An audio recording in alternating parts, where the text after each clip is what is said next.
Hey, Push to Run Nation. Peace, Dr. Dave here, and you'll be happy to know this is probably the last video I do for some time now, down in the dungeon of my parents' house, old house, almost 200-year-old, up near Boston, Massachusetts, where a lot of houses in the neighborhoods around here are equally that old, 150 years old on up. But today, I'm bringing an exciting shoe to you that I first ordered this time last year, about October 2022.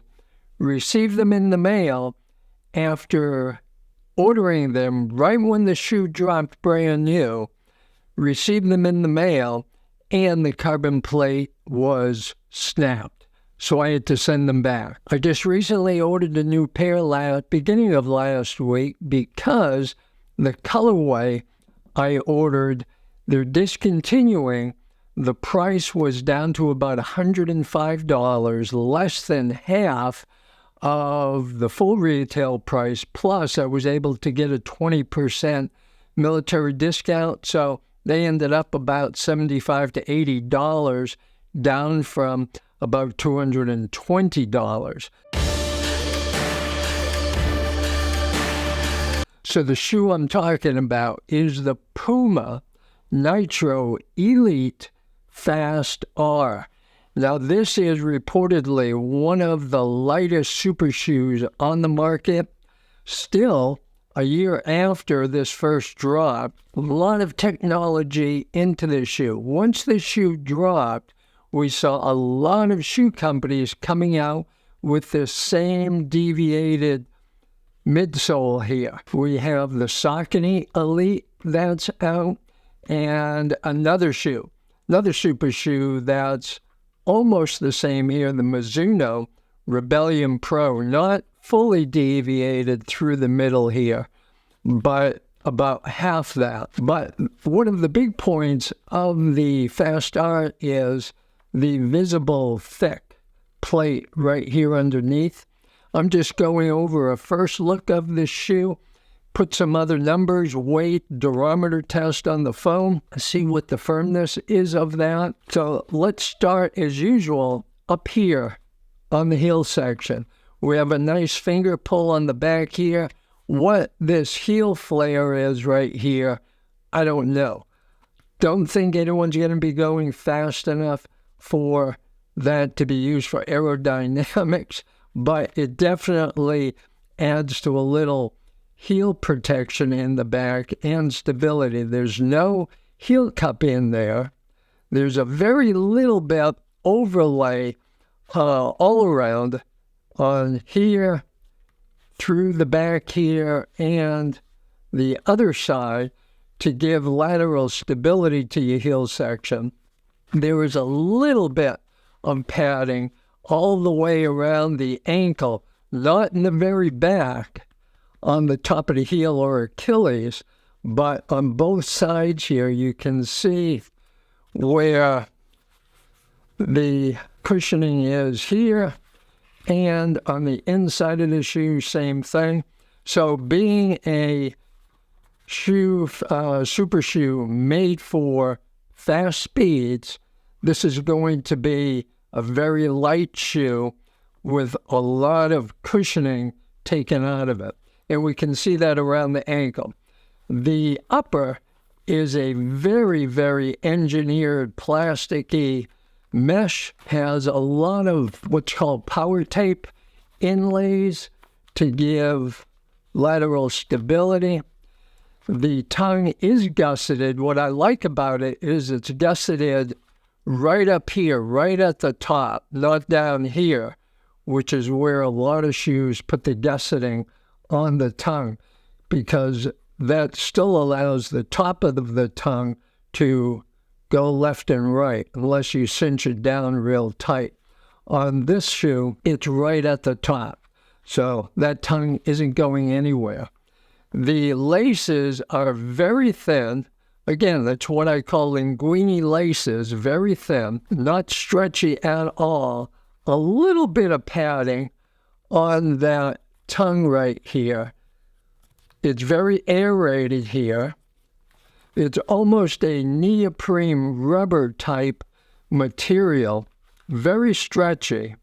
So that's going to allow your foot to breathe. Nice inlays all along the eyelets here for added protection and strength. The midsole, we have the Nitro Elite foam from Puma, which is its softest and most resilient or responsive foam that they're saying is on the market.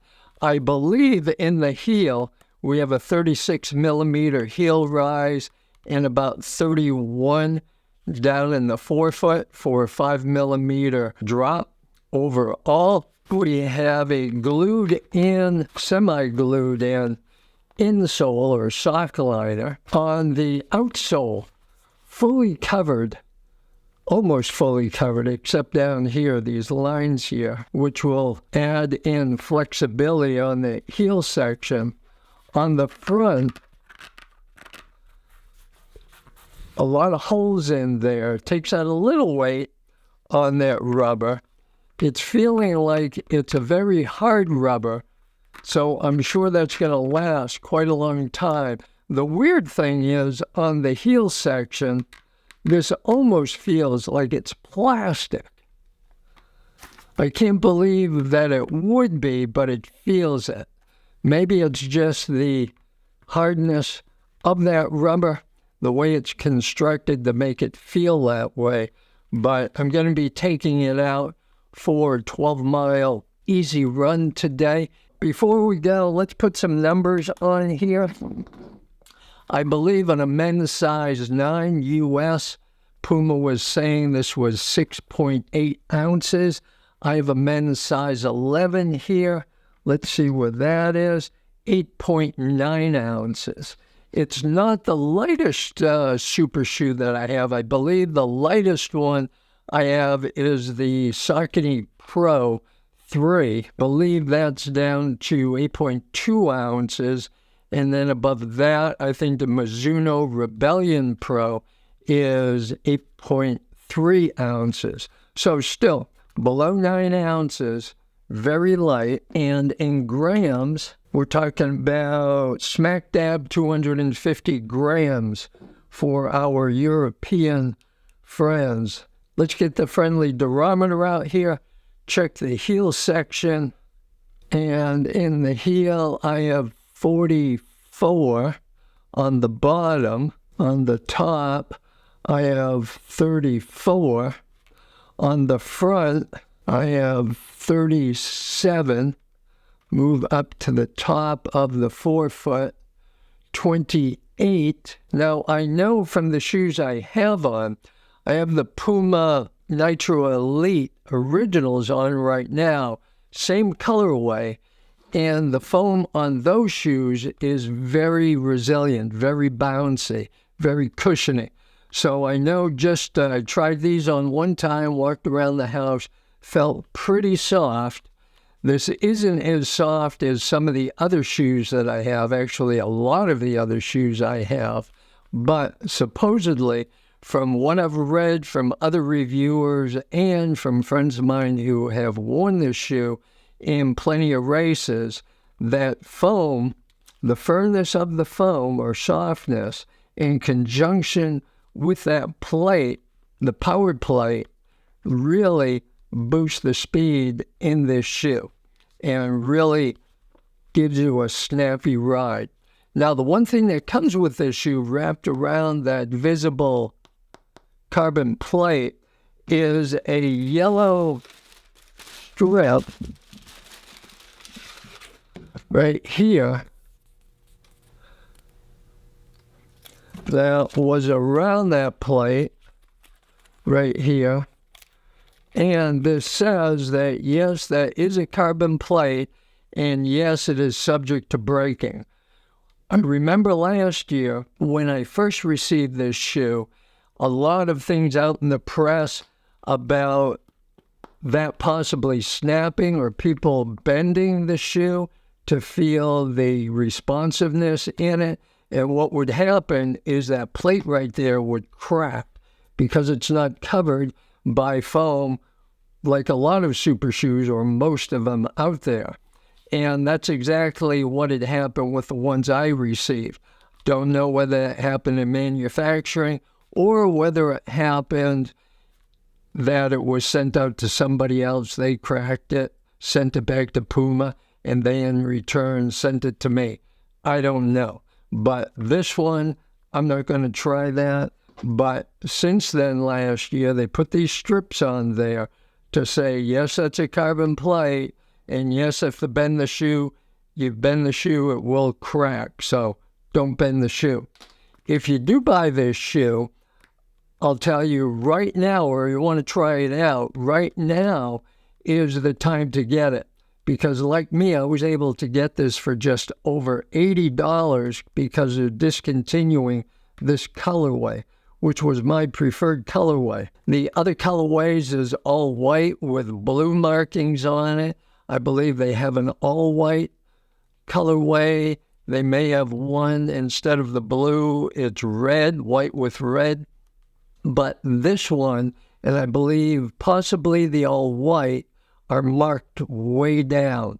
So you're able to get a pretty good discount on this shoe if you're able to find it online or right through Puma. And if you're interested, I'll put a link down in the description so you can check it out. I'll report back more within the next few days, recording my run today, my first run experience with this while I'm running, just to let you know how the bounciness is, the responsiveness, the feel, the fit, the tightness of the upper, the heel, how this is on flats, how it is on downhills, and the mountain road I'm about to get ready to go up. So, this is Dr. Dave, last video coming to you from Boston, so stay tuned. I'll see you out in the race courses, the streets, the roads, and the trails. Peace.